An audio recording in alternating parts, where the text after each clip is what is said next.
ఇప్పుడు క్రోధినామ సంవత్సరంలో మకర రాశికి ఎలా ఉందో గోపాలకృష్ణ శర్మ గారి మాటల్లో విందాం.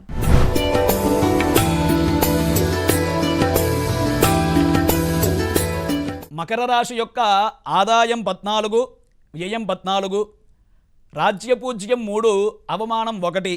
ఈ మకర రాశి వారికి ఆదాయ వ్యయాలు సమానంగా ఉన్నాయి, సరి సమానంగా 14గా సరి సమానంగా ఉన్నాయి.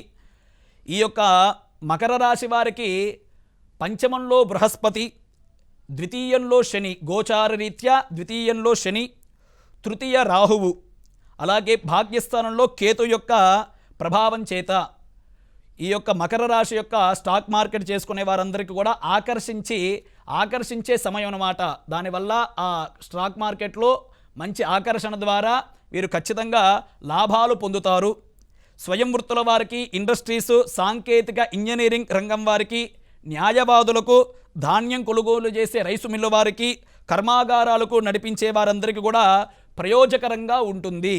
ఎవరెవరికంటే స్వయం వృత్తుల వారికి, ఇండస్ట్రీస్ వారికి, సాంకేతిక ఇంజనీరింగ్ వారికి, న్యాయవాదులకు, అలాగే ధాన్యం కొనుగోలు చేసే రైసు మిల్లు వారికి, కర్మాగారాలు నడిపించే వారందరికీ కూడా ప్రయోజకరంగా ఉంటుంది.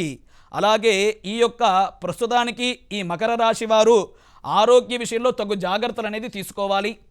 వీరు ప్రతి సోమవారం కూడా శివారాధన, శివాభిషేకం చేసుకోవట, అలాగే సోమవార నియమం పాటించుట, శనివారం నియమం పాటించుట, ప్రతి శనివారం కావచ్చు, ప్రతి సోమవారం కావచ్చు వీరు శివారాధన చేయడం అత్యంత శ్రేయస్కరం. వీరి యొక్క అదృష్ట సంఖ్య 8.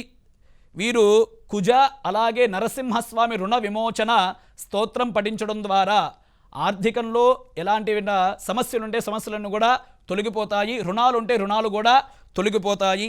ఈ రాశి వారందరూ కూడా శుభ పరిణామాలు పొందుతారన్నమాట. కుజగ్రహం యొక్క రుణ విమోచన స్తోత్రం, అలాగే నరసింహస్వామి రుణ విమోచన స్తోత్రం చదవడం ద్వారా.